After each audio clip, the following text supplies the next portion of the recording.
In a lecture of more than 2 hours, including questions, we learned more about the literary theoretician Gayatri than about the poet Radharani. Only 3 or 4 poems were at all referred to or recited, but Gayatri being Gayatri, hear how brilliantly she pins down the core of Aparajita Devi by reading only one poem. I request Professor Shopon Chakraborty to conduct the session hereafter, and the stage is yours. Nobody had ever paid this is what you don't understand. Nobody had ever paid the slightest bit of attention to me in India when finally in 1987, because I went up in 1961 because Tagore Babu told me because of what I had written in Presidency College Journal, I wouldn't get first class in my MA. So how the hell, my father was dead, I was doing 5 tuitions, 400 rupees a month I was getting before devaluation. No, don't forget that, a lot of money. But at any rate, so I went up, borrowed money, went up. So, I didn't have any proper degree from Britain, very bad. So therefore, because I didn't want to go to Britain, because I don't want to take another BA. See, I was an 18-year-old person, so I went up to the United States. That's the story. So nobody, when Romila invited me in 1987 to, actually Meenakshi was who invited me. She invited me to teach at JNU. The linguistics guy, his name was Gil or something like that, language department guy, says, why invite Gayatri Spivak to teach French theory? She's not French. Ta-da! So then I may not be French, but I'm certainly not a historian. Everybody knows that. Certainly Romila more than anyone else. But you see, people who go beyond their disciplines, like Bimal Motilal or Derrida, etc., they're generous. They're big. So Romila said, come and teach in the history department. So that was when I entered India, and before that Shamur Sen had said Ronald Guha wanted to know me, etc. Ronald Guha, who's a very brilliant historian, was very disappointed in me because he had thought I was just a Bengali Menchai, but he saw that I was just like Parame, and that was not good. But anyway, so therefore I wrote Strategic Essentialism. I would ask everyone to forget Strategic Essentialism. Okay, that's really not what I was talking about. What I was talking about was giving oneself over to one's enemy so powerfully that one recognizes the complicity but affirmatively sabotages something one knows very, very well. That's the critical intimacy. You don't take a critical distance so that you know it so well that you can describe it correctly endlessly. That was the piano story.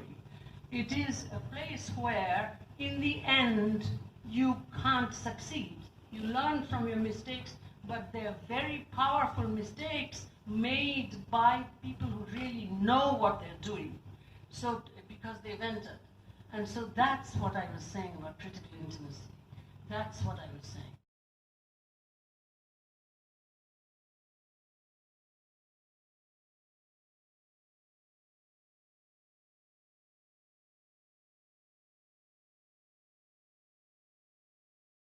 Because even this so-called Brahmacharya was not the same in the case of the woman and the man. The man was capable, was allowed to move through, whereas the widow was in a stasis in Brahmacharya. So what I said was that it was an asymmetrical subject formation.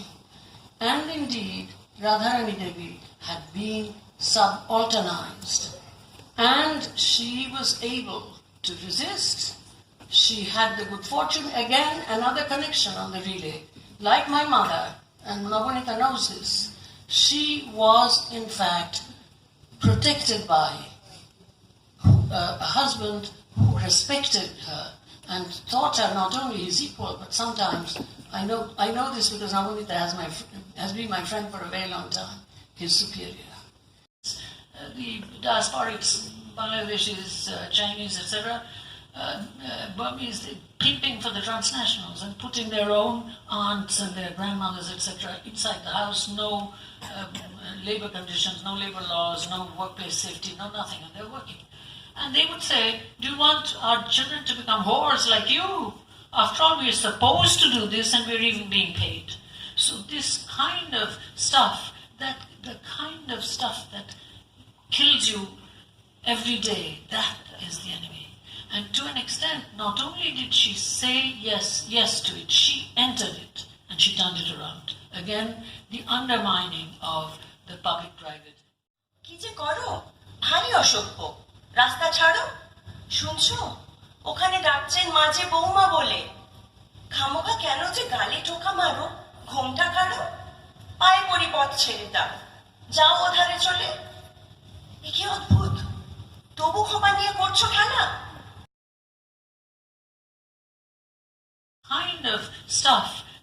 The kind of stuff that kills you every day, that is the enemy. And to an extent, not only did she say yes to it, she entered it and she turned it around. Again, the undermining of the public-private divide. So, I would like to suggest that this glimpsing of something in her which I could not properly put before you today, I will develop it as much as I can. But I will more or less stop with saying that this then is what I have enjoyed as the first step on the work, not just focusing on those extreme examples like Imecheta, Morrison, Marceta. They are clitoridectomy, slavery, execution. Today I would like to inhabit my argument that the structure of rape in general, and you'll find this in that piece called Crimes of Identity, which I gave as a Juliet Mitchell lecture at Cambridge, rape in general does not necessarily resemble recognizable physical violence. The daily patriarchal subalternization of the denial of civil generalizability to the female mindset that we see simply stated as fact by the great philosopher Immanuel Kant, the denial of addressing humanity in general to the female agent Bishwakti, read as only personal sexuality. Female agent is the same imposition of violence that confines women to a private arena of communication and the structure that the structure of rape in general shares. In the past, I have read Tilly Olsen's Tell Me a Riddle to meditate upon this structure. Olsen writes of a woman who cannot think why she should be, quote, normal. But even this is an extreme text. The protagonist rebels only as she's dying of cancer.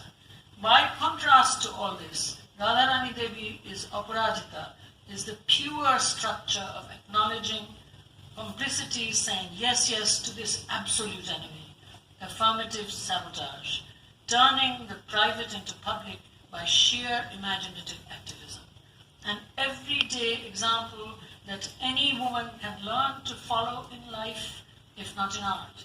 It gives me pleasure to repeat that well-known story, which I will not repeat because everybody knows it and it has been told twice, but I would have if I had given myself enough time. I wanted to end by reading a poem, which like really reading, but I don't think I have the time to actually, okay, let me read 2 pages, okay? I won't read it in the sense of reading it, which is what I would have done.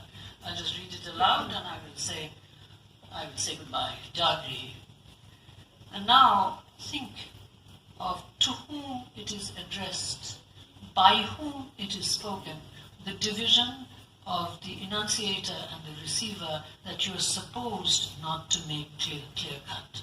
Ogo Mayabini, মায়া জাল তুমি রচেছিলে যার তরে সেই জালে আজ আপনি পড়েছ বাঁধা নরকুরঙ্গ ধরিতে যে ফাঁদ পেতেছিলে নিজ করে সে ফাঁদে গঙ্গে নিজেরই করুন কাঁধা পঞ্চস্বরে তুমির ছানিয়া মদন ভস্য দিনে সম্মোহনের যে বান যতনে বাছিয়া লয়েছ চিনে সে বান বিধেছে তোমারই আপন বুকে মোহিত হইয়া মোহিনী গো তাই জড়বৎ আছো সুখে যে আঁকিতে তুমি আঁকিয়া কাজল লিখিছ মোহের ভাষা কান্না হাসির ফুটাইছ আলো ছায়া সে নয়ন পটে জ্ঞান দীপ্তির নিভেছে সকল আশা। সে নয়ন পটে জ্ঞান দীপ্তির নিভেছে সকল আশা, নাচিছে কেবল চল চঞ্চল মায়া। বৃহৎ বিশ্বে যে বিরাট কাজ জ্ঞানের যোগ্য চলে, তুমি তো আসন লও নাই আজও সে সাধনা পীঠতলে। শুধু রূপসীর গুন্থানখানি খুলে, পুরুষের মনোহরণ লীলায় আপনারে আছো ভুলে। লীলায় তো তব মেরুদণ্ডটি সরল করিতে শেখো, উন্নত ঋজু ভঙ্গিতে চলো আজ। সহজ ভাষায় গৌরবময় জীবন লিপিকা লেখো, খুলে ফেলো যত কৃত্রিমতার সাজ। তোমার মাঝারে ভালো ও মন্দ কঠিন সত্য যাহা, ছদ্ম কপট ছলনায় আর রেখো না লুকায় তাহা। ভালো ও মন্দ কঠিন সত্য যাহা, ছদ্ম কপট ছলনায় আর রেখো না লুকায় তাহা। দেহ মন নিয়ে ফাঁক পাতা খেলা ছাড়ো, তব মানবতা হরিল যে নারী, অস্ত্র তাহার তাড়ো। প্রেমই যদি হয় চরম কাম্য তোমার জীবন ধারে, প্রেমেরই সাধনা মহান করিয়া তোলো। যারে ভালোবাসো তারে বাঁধিও না নানা ছলে আঁখি জলে, মন ভুলাবার মোহন প্রকৃতি ভোলো। প্রেমাস্পদের বাহুবন্ধনে বন্দি করিয়া নারী, করোনা কেবল তোমাগত প্রাণ গৃহপিঞ্জরচারী। হলো জীবনের উদার আকাশ, মুক্তির মাঝে সুস্থ সহজ প্রেমের বিকাশ হোক। The unconditional ethical, where eros and agape cannot be recognized as different. মুক্তির মাঝে সুস্থ সহজ প্রেমের বিকাশ হোক। Thank you, Navanita.